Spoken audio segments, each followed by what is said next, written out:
Alors, bonjour les amis, eh bien aujourd'hui, figurez-vous, ça fait exactement un an, jour pour jour à peu près un an que je travaille non plus avec un MacBook comme ordinateur portable, mais il est là, avec un ThinkPad, donc un Lenovo, un ThinkPad, c'est un X1 Carbone, sixième génération, et ça fait un an que cette machine est devenue ma machine principale.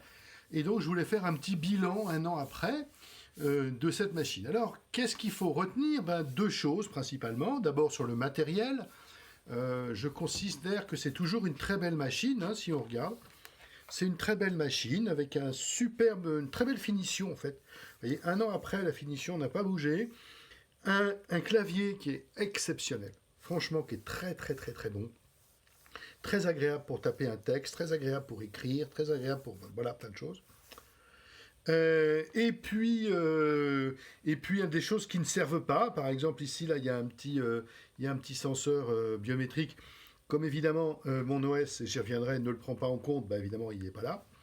Un trackpad qui n'est pas forcément fantastique. Et d'ailleurs, vous voyez ici, j'ai ajouté un petit dongle parce que je l'utilise avec cette souris qui est une MX Anywhere de chez Logitech. D'accord. Alors cette souris, j'y reviens une seconde, elle est non seulement très bien, très pratique, mais elle se recharge de façon intéressante. Donc voilà. Donc ce matériel est très très bon. C'est un écran 14 pouces. Alors je n'ai pas mis ici le gimmick habituel de mettre un morceau de je sais pas quoi, de scotch ou post-it qui ne sert à rien. Mais ici, directement, Lenovo a mis un petit shutter, comme on dit, un petit je sais pas quoi, voilà, qui permet de désactiver la caméra. Voilà. Donc cette machine, du point de vue matériel, est très très bonne. Vous voyez qu'au bout d'un an, elle n'a pas bougé. Alors, il y a un petit détail, ça a tendance à être un petit peu, quand on a les mains grasses, ça a tendance à être un petit peu un aimant à traces de doigts. Mais là, ça va. C'est propre, c'est bien fait. Du point de vue matériel, finalement, qu'est-ce que j'aurais à en retenir? Il y a un port USB-C qui permet une charge très rapide. Il y a un port HDMI en standard qui est très très bien et qui m'oblige à avoir avec l'adaptateur VGA, parce qu'il y a encore beaucoup d'endroits, en particulier l'université, où il y a des ports des ports VGA. Et puis, elle pèse 1,1 kg, c'est-à-dire que c'est un peu moins, voire beaucoup moins qu'un MacBook Pro. Et vous savez que pour moi, le poids est quelque chose d'intéressant, hein, d'important dans un choix de portable. La charnière ici n'a pas bougé, pourtant je l'ai beaucoup utilisée. Et puis voilà. Donc, du point de vue matériel, une très belle machine dont je suis parfaitement satisfait un an après. J'avais choisi de prendre une machine pas très puissante, c'est un Core i5. Je vous mettrai les descriptions quelque part par là, ou je sais pas où, de la machine. C'est un Core i5 qui est très bien, qui est très suffisant. J'ai pris un SSD de 256 Go qui est bien. Et finalement, en Wi-Fi, elle passe très bien. Voilà, donc ça c'est du point de vue matériel. Du point de vue logiciel, comme vous savez, j'ai fait le choix de Fedora. Et j'ai commencé à utiliser cette machine sous Fedora 29, puis Fedora 30, et depuis quelques semaines, évidemment, sous Fedora 31. Et je dois reconnaître que c'est la très bonne surprise de l'année. En fait, cette machine, c'est une double bonne surprise. Du point de vue matériel, vous l'avez compris, c'est très très bon. Du point de vue logiciel, c'est l'autre très bonne surprise de l'année, parce que en réalité, finalement, macOS n'est pas si indispensable que ça, Windows n'est pas si clunky que ça, mais Fedora est très très bon. Il y a plein de mises à jour tout le temps, donc la machine se met à jour en permanence, et c'est important, y compris ce qui concerne les firmware, c'est-à-dire que même le firmware est mis à jour régulièrement, et c'est très très bien. Donc Lenovo est dans les programmes, il y a des tonnes de programmes qui permettent aux fabricants de matériel d'être inclus dans les distributions, et c'est très très bien.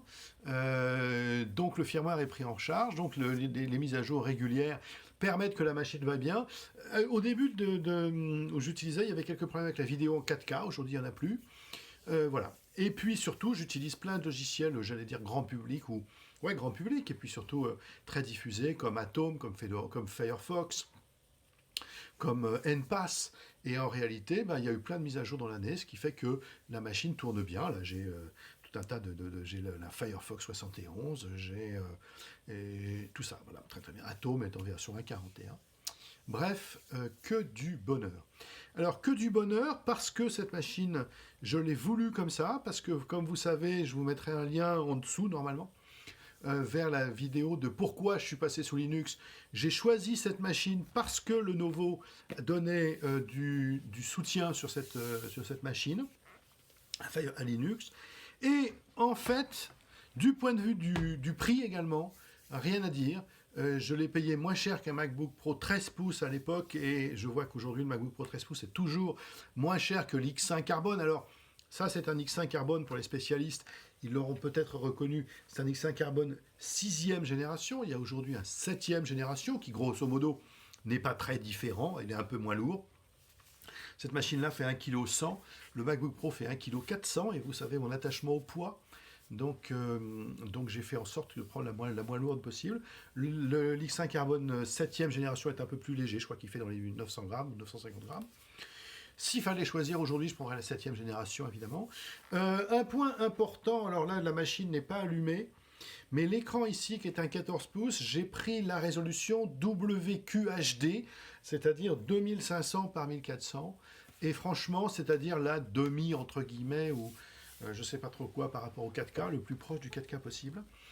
Et ça donne une résolution très sympa, dont la densité, pour simplifier, est très proche des Retina d'Apple.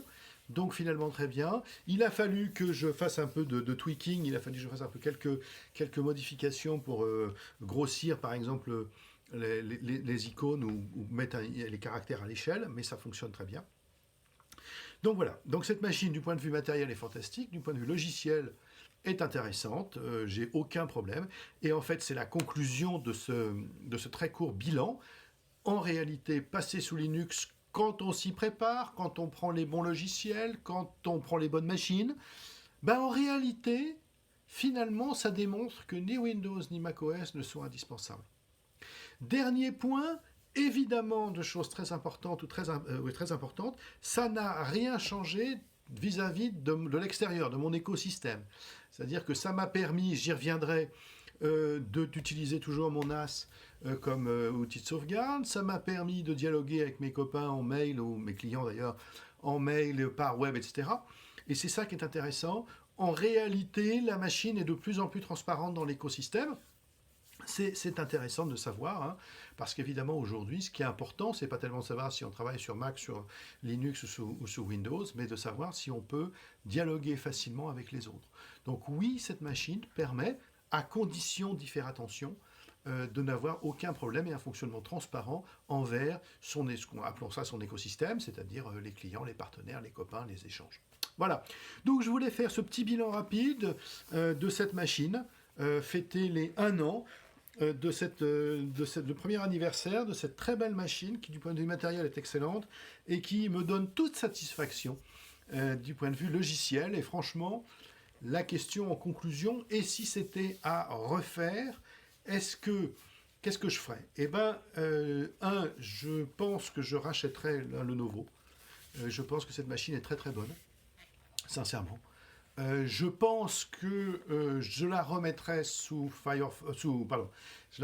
Fedora Linux plutôt que sous Ubuntu. Vous savez que j'ai testé plein de distributions avant de choisir Fedora. Et finalement, si c'était à refaire, et pas forcément pour des questions de coût, cette machine-là est un poil moins chère qu'un MacBook Pro, mais pas tant que ça finalement, eh ben, je ne suis pas certain que je reprendrai un Mac, parce qu'au bout d'1 an, eh ben, elle est très pratique, très adaptée, très fun, très sympa, et moi je l'aime beaucoup. Voilà, donc c'était le petit témoignage du jour, je vous remercie de m'avoir écouté, je vous dis à très bientôt. Passez une bonne journée, une bonne soirée, un bon week-end, une bonne semaine, à bientôt les amis.